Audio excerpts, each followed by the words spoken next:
ওয়ালাইকুম আসসালাম। এত দেরি করলা কেন?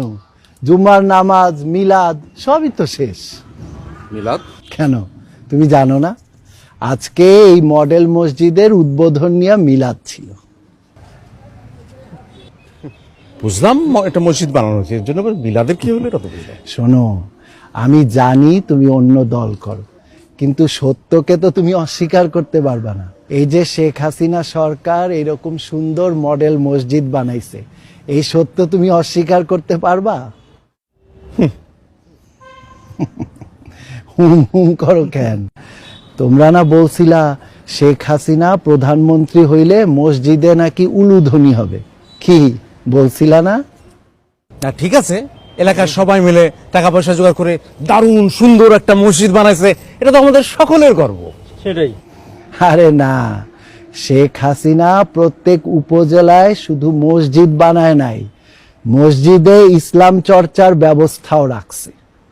এই যে ইসলামিক ফাউন্ডেশন, তাবলিকের জন্য কাকরাইল মসজিদ, বিশ্ব ইজতেমার জন্য জমি, বায়তুল মোকাররম, কাউমি মাদ্রাসার সরকারি স্বীকৃতি সবই তো আওয়ামী লীগ করছে।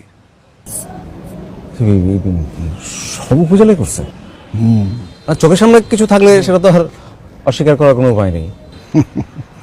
শোনো, মানুষের নামে মিথ্যা কথা ছড়ায় না। আমাদের সবাইকে তো মরতে হবে, আল্লাহর কাছে তো জবাবদিহি করতে হবে। ঠিক আছে, বুঝলাম। তাহলে এখন কি করবো চাচা? আল্লাহর ঘরে আসছো, নামাজ পড়া, তারপর যেদিকে মন চায় যাবা। আপনাকে ধন্যবাদ চাচা, আপনার কথাগুলো সত্যি। আসসালামু আলাইকুম।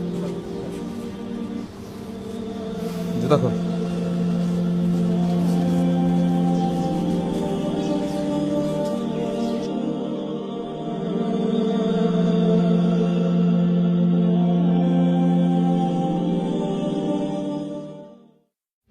দেশ আপনার, সিদ্ধান্ত আপনার।